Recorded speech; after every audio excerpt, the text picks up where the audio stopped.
Boa tarde, pai, 3 filhos e um genro são mortos em chacina no município de Lagoa Nova. Urbana, companhia de lixo em Natal, faz campanha para recolher lixo eletrônico. De cada 10 brasileiros, 6 separam lixo orgânico do reciclável na hora do descarte. Minha convidada hoje é a professora Carla Mota, do Instituto Federal do Rio Grande do Norte, especialista em logística, estratégia e inovação. Por que o Brasil depende tanto das rodovias? Quais as alternativas para o transporte de cargas? Quarta-feira, 6 de junho de 2018. Eu sou Diógenes Dantas. O RN Acontece está começando.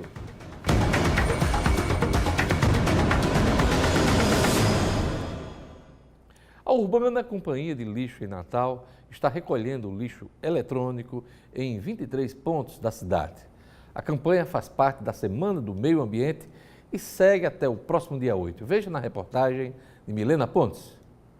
Lixo eletrônico é qualquer equipamento que esteja obsoleto e não sirva mais para ser utilizado.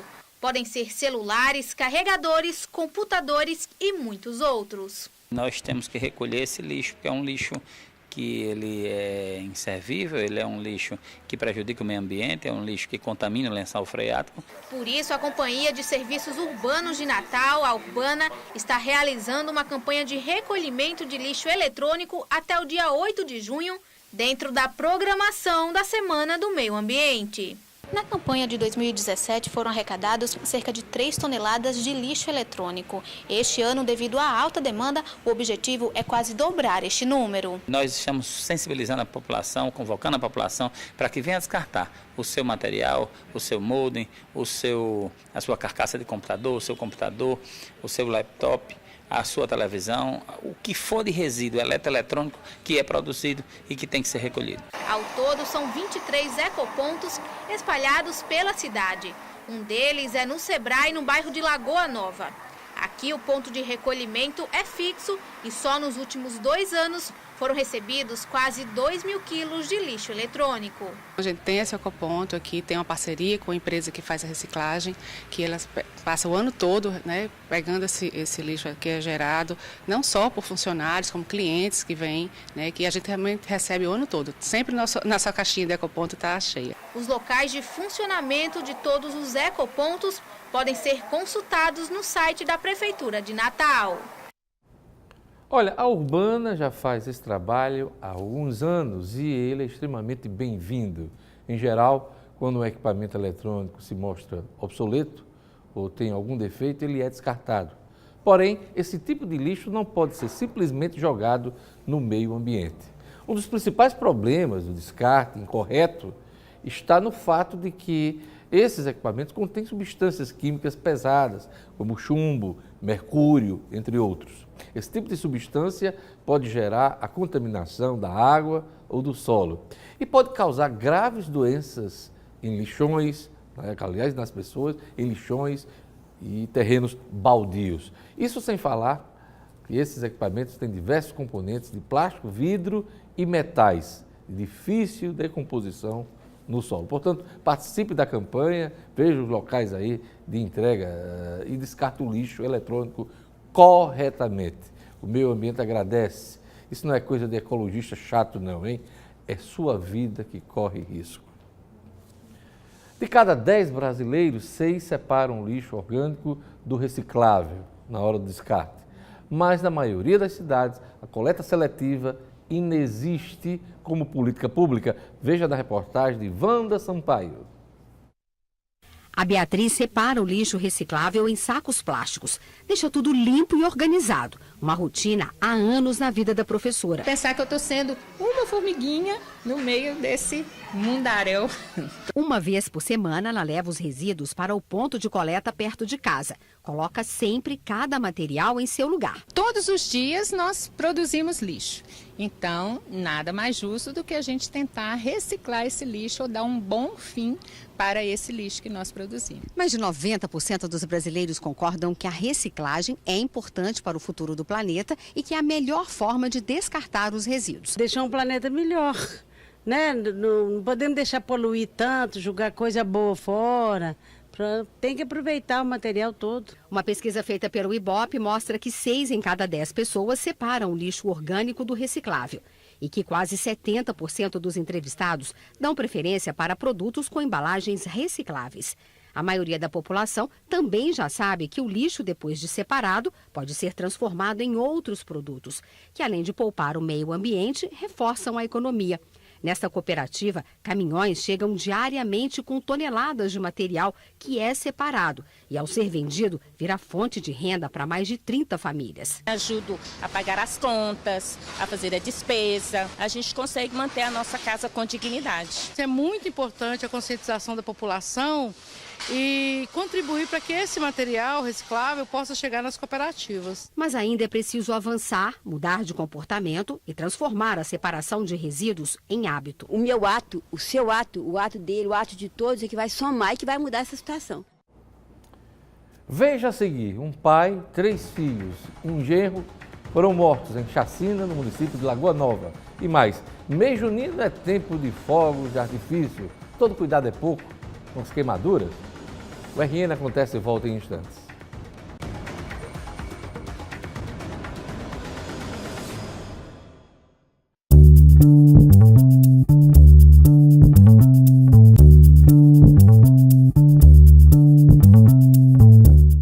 Um pai, 3 filhos e um genro foram mortos em chacina no município de Lagoa Nova, na região do Seridó. O crime ocorreu na madrugada de hoje. O repórter Jackson Damasceno tem mais detalhes.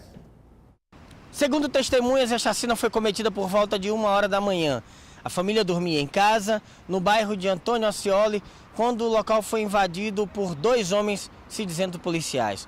O dono da casa, de 37 anos, Francisco Antônio Salles Bezerra, foi assassinado lá mesmo dentro do imóvel a tiros. Juntamente com ele foram mortos os 2 filhos de 15 anos, Francisco John e John Lennon. Os 2 eram irmãos gêmeos. Um terceiro irmão de 19 anos, Francisco Alejandro, também foi morto, além de um dos cunhados dos rapazes de 19 anos, identificado como Daniel Silva. Uma irmã dos garotos, filha do dono da casa, também foi atingida gravemente e está internada no hospital da cidade. Na casa ainda havia 2 moças e 2 bebês de colo que não foram atingidos. A Polícia Civil vai investigar o caso, mas ainda não sabe o motivo da chacina. Lamentável essa história, né? Mês junino é tempo de fogos de artifício. Todo cuidado é pouco com as queimaduras. O Hospital Alfredo Gurgel desencadeou uma série de ações para melhorar o atendimento no Centro de Tratamento de Queimados. Veja na reportagem do repórter Jackson Damasceno. Quem olha para a dona Margarete e para as fotos do carro onde ela estava, pensa: foi um milagre. Aconteceu em Ceará Mirim 1 mês atrás. Ela ia para um culto quando o carro em que ela estava começou a pegar fogo do nada. Havia um vazamento no gás e as chamas tomaram conta do veículo. As 2 pessoas que iam na frente saíram ilesas, mas ela por pouco não morreu. Queimou a cabeça, o rosto e braços. O tratamento é lento. Queimadura é lenta. Então tem que ter muita paciência, muita fé em Deus e perseverança que ele vence. Dona Margarete é uma paciente do Centro de Tratamento de Queimados do Hospital Alfredo Gurgel, o único do estado para esse tipo de ocorrência e tratamento das sequelas. Aqui, ao longo do ano, os casos mais comuns, cerca de 70%, continuam sendo de queimaduras em ambientes domésticos. Esses pacientes, adultos e crianças, são queimados por líquidos quentes, como água, manuseio de café, no ambiente da cozinha. Mas os casos mais comuns nesta época do ano, claro, são com fogos de artifício. Crianças sem habilidades para soltar os fogos ou adultos que exageram na bebida e caem na fogueira são ocorrências normais, o que aumenta a demanda do setor consideravelmente. Praticamente nossa enfermaria dobra nesse período de junho e julho. A população brinca suas festas, utilizam bebidas alcoólicas, algumas vezes estão manuseando produtos inflamáveis perto de fogueira e utilizam os fogos de artifício de maneira não responsável. Para o serviço público, o Centro de Tratamento de Queimados é até organizado, mas ainda precisa melhorar muito.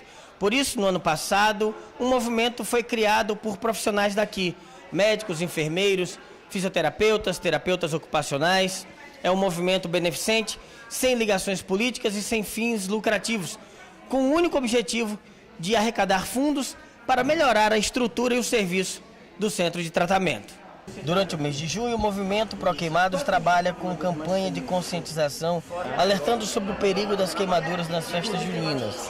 Quem quiser ajudar de alguma forma, é só procurar os profissionais ligados à ação. Nós estamos fazendo alguns tipos de movimentos para arrecadar a renda, para melhorar esse setor aqui. Movimentos que vão desde a venda de camisetas de proteção solar, camiseta normal, e um evento beneficente que a gente começou a fazer ano passado e que pretendemos realizar todos os anos. Pois é, colabore, participe, ajude aí o Centro de Tratamento de Queimados do Hospital Valfredo Gurgel. Lembrando que não só temos festas juninas, temos aí Copa do Mundo e durante os Jogos da Seleção, muita gente, os adultos principalmente, soltam foguetões, fogos de artifício. Então tem que ter cuidado, não só com a festa junina, mas também com a Copa do Mundo e um cuidado especial, claro, com as crianças, né? Lembrando a você que o Festival de Quadrilhas da Band vai acontecer neste mês de junho, de 26 a 30 em Macaíba, hein? E as inscrições vão até o dia 15 de junho. Participe do Festival de Quadrilhas da Band. Veja a minha entrevista com a professora Carla Mota, do Instituto Federal do Rio Grande do Norte, especialista em logística, estratégia e inovação. Por que é que o Brasil depende tanto das rodovias, hein? Quais as alternativas para o transporte de cargas? Aguarde só um instante.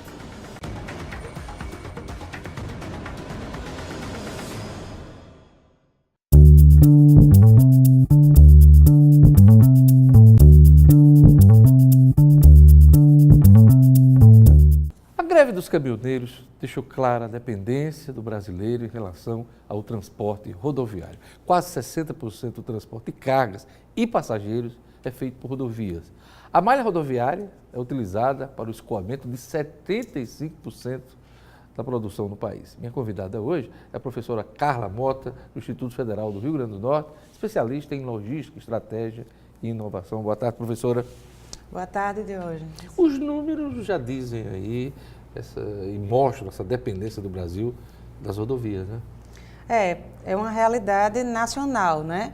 Historicamente não foi assim. O início da movimentação de cargas no país ocorreu a partir do modo ferroviário. Né? O Barão de Mauá colocou as primeiras ferrovias. Isso ali pelo início do século passado, né? Isso. Até meados da década de 50 ali, né? Isso, exatamente. E aí, em alguns governos subsequentes, principalmente no governo de Juscelino, na realidade um pouco antes disso, da década de 50, é quando surgiu o automóvel nos Estados Unidos, no intuito de trazer um ar de modernidade ao país e também. criar mercados também, né? Pois essa é a questão subjacente. Mas no intuito de trazer a modernidade, que era a tônica do governo da época, foi adotado o modo rodoviário e o país começou a direcionar os investimentos para rodovias, que envolve várias cadeias produtivas, porque é a matriz automobilística, a cadeia produtiva de automóveis e todos os fornecedores, a construção civil, que elabora e constrói as obras de infraestrutura, tem também os combustíveis, que o consumo de combustível pelo modo rodoviário é muito superior aos demais, só perde para o aéreo.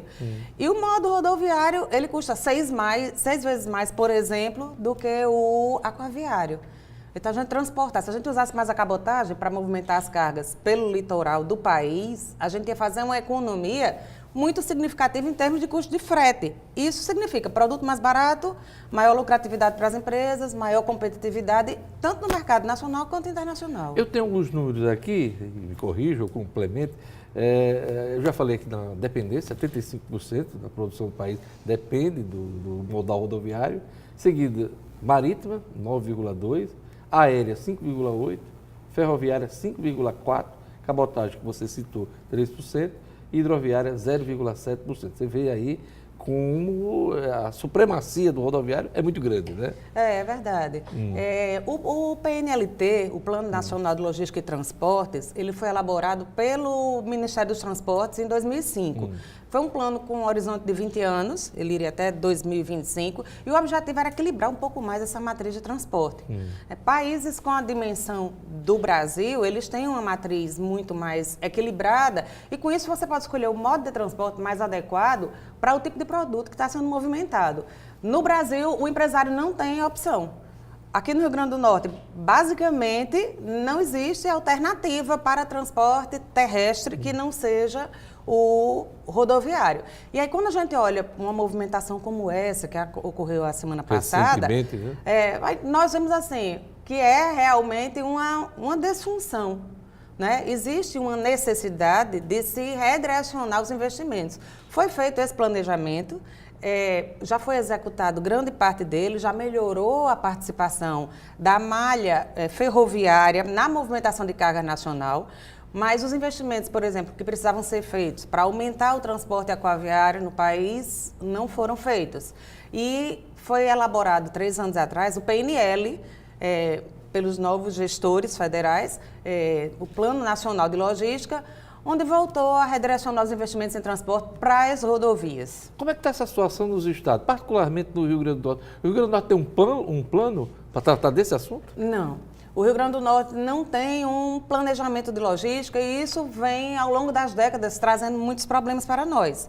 Né? Para a população, nós vimos que a população foi afetada pelo problema semana passada. Totalmente. Então, veja bem, a falta de planejamento de transportes pelo governo acaba nos afetando pessoalmente. Né? É necessário que seja feito um planejamento e é desse planejamento que vão ser elaborados os projetos de infraestrutura, rodovias, ferrovias, portos e aeroportos integrados. É muito fácil citar e perceber o problema que o novo aeroporto teve, porque ele foi concebido isoladamente, sem considerar as vias de acesso. O aeroporto começou a operar e você não tinha como chegar lá. Aliás, eu lembro ao nosso telespectador que o primeiro argumento para mudar o aeroporto de Parnamirim para São Gonçalo era que seria um portal de cargas, né? Uma entrada de cargas para a América Latina, mas isso até agora não se verificou, professora Carla. É porque existe a necessidade de uma estruturação integrada.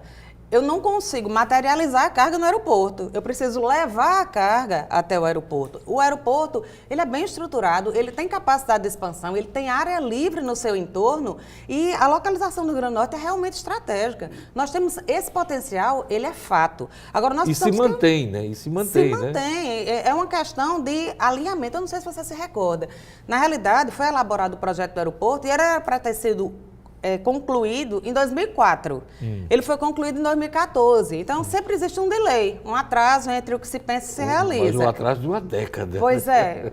Poderia ser pior, né? Antes tarde do que mais tarde. Mas a questão é que é momento de haver uma mobilização para que o Estado tenha o seu plano estadual de logística e transporte, contemplando todos os modos, e veja bem como isso é um efeito cascata.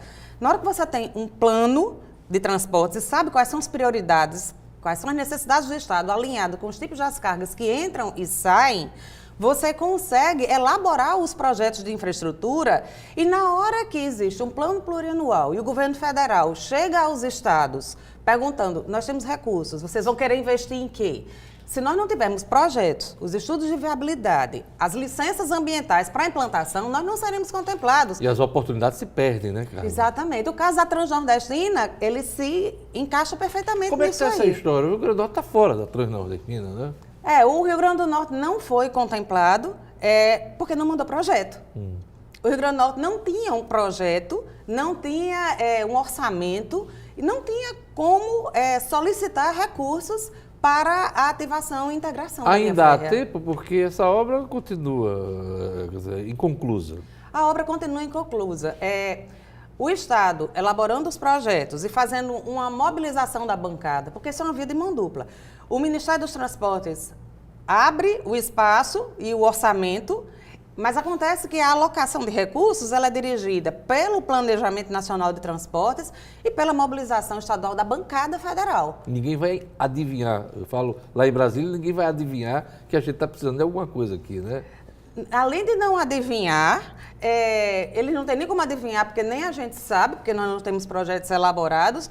E como é que a gente vai pedir a bancada para defender um pleito inexistente, porque ele não tem base consistente? É necessário o planejamento, os projetos, as licenças, os orçamentos e aí uma mobilização política para a obtenção dos recursos e implantação. Aí a gente consegue mudar a realidade do Estado. Professora Carla Mota, já tivemos greve de caminhoneiros em épocas passadas, recentes.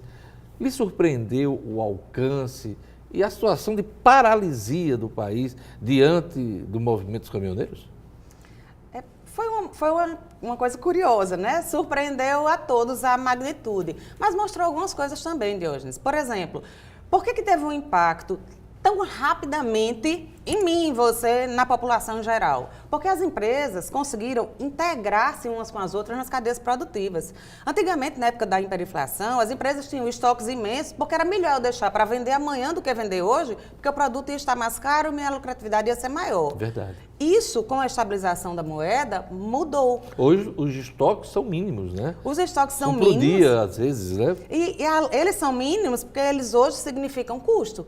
Custo de capital parado, custo de espaço de armazenagem, equipamentos, pessoas. Então, como as empresas passaram a confiar umas nas outras, através do advento da internet também, houve uma aproximação maior pela tecnologia da informação, eu posso confiar a data em que eu vou receber o produto. Confiando, eu faço o pedido da minha necessidade para aquele período. Então, eu consigo na empresa ter um estoque de 3, 4 dias e não ter ruptura, não ter falta. Conseguir atender o mercado continuadamente a um custo muito menor do que antigamente. Então, uma coisa positiva foi que se percebeu que a logística do país está integrada. O que é um alerta para nós apenas é o seguinte: precisamos ter alternativas para a movimentação de cargas por outros modais, não é? E não em função da greve dos caminhoneiros, mas em função da produtividade e da competitividade das nossas empresas. Quando a gente compra um produto, esse preço que é pago, a gente paga o custo do produto e o lucro da empresa, é uma parte, os impostos são outra parte e o frete. A entrega, né? A entrega. Então, esse frete significa em torno de 8% do custo. Do custo final de qualquer produto, total, em média. Na hora que você consegue mobilizar isso e fazer uma mudança para um modo de transporte mais econômico, esses 8 podem cair para 4, para 3, para 2. Tem produtos que nem geram uma margem de lucro nessa magnitude. Então, é muito importante que haja uma mobilização. Depois dessa discussão, depois da greve dos caminhoneiros, eu lhe pergunto como especialista no assunto, tem como mudar esse modelo, né, rodoviário hoje, que tem essa supremacia, em pouco tempo? Quanto tempo leva uma mudança aí de modelo, de paradigma? O plano que foi elaborado em 2005 pretendia transformar essa realidade em 20 anos. Nós estamos em 2018, passou rapidinho, né? Daqui a pouco se conclui. Então, é uma coisa, 20 anos passam muito rápido. 20 anos na história, um piscar de olhos. Então, se consegue, a partir de um intervalo de tempo desse, de 2 décadas, se transformar essa realidade. Mas é preciso de muito dinheiro em infraestrutura, e, aliás, investimento em infraestrutura, e o país anda com problemas aí, com grandes buracos financeiros, né? Na realidade, esse muito dinheiro é relativo. Se formos fazer uma análise dentro do cenário de investimento federal, isso não é uma coisa tão significativa. Principalmente se observar o tempo em que haverá um retorno desse investimento em termos de arrecadação de impostos, em termos de geração de empregos, em termos de aumento da competitividade dos produtos, maior venda. Então, você vai dar acesso à população a um consumo que ele não tem hoje, porque ele vai ter acesso a um produto mais barato, porque está pagando menos transporte. Isso se a gente olhar para dentro do país. Se nós olharmos no contexto global, o país se tornará mais competitivo e mais atrativo, tanto para investimentos de estrangeiros no país, quanto para a aquisição dos nossos produtos, que chegarão a um custo mais baixo no mercado externo. Quais as alternativas? Você falou do ferroviário, mas quais as alternativas? Se você tivesse de fazer alguma aposta em outros modelos, quais você faria? Eu concordo com a lógica do Plano Nacional de Logística e Transporte. Seria o ferroviário, a retomada, a reativação das ferrovias e a ampliação. E também eu vejo como um potencial muito significativo a cabotagem, que é a movimentação marítima pela costa do país. Com o planejamento, é possível nós usarmos muito mais os portos e aí se usa o transporte rodoviário só para fazer essa complementação. Não tem sentido sair um caminhão do Rio Grande do Sul para o Rio Grande do Norte. É isso aí. Eu queria agradecer a presença aqui no nosso programa da professora Carla Mota, do Instituto Federal do Rio Grande do Norte, especialista em logística. Obrigado, Carla, por sua presença no nosso programa. Eu agradeço a todos vocês pela atenção e vamos aproveitar essa oportunidade também para comemorar o Dia da Logística, que é hoje, dia 6 de junho. Ah, que coincidência, Pois então parabéns. Pois é, muito obrigada e vamos adiante. É isso aí, obrigado. O RN Acontece vai ficando por aqui, obrigado pela audiência. Siga com a programação da Band Natal. Veja a reprise do programa no portal nominuto.com. O RN Acontece volta amanhã. Até lá.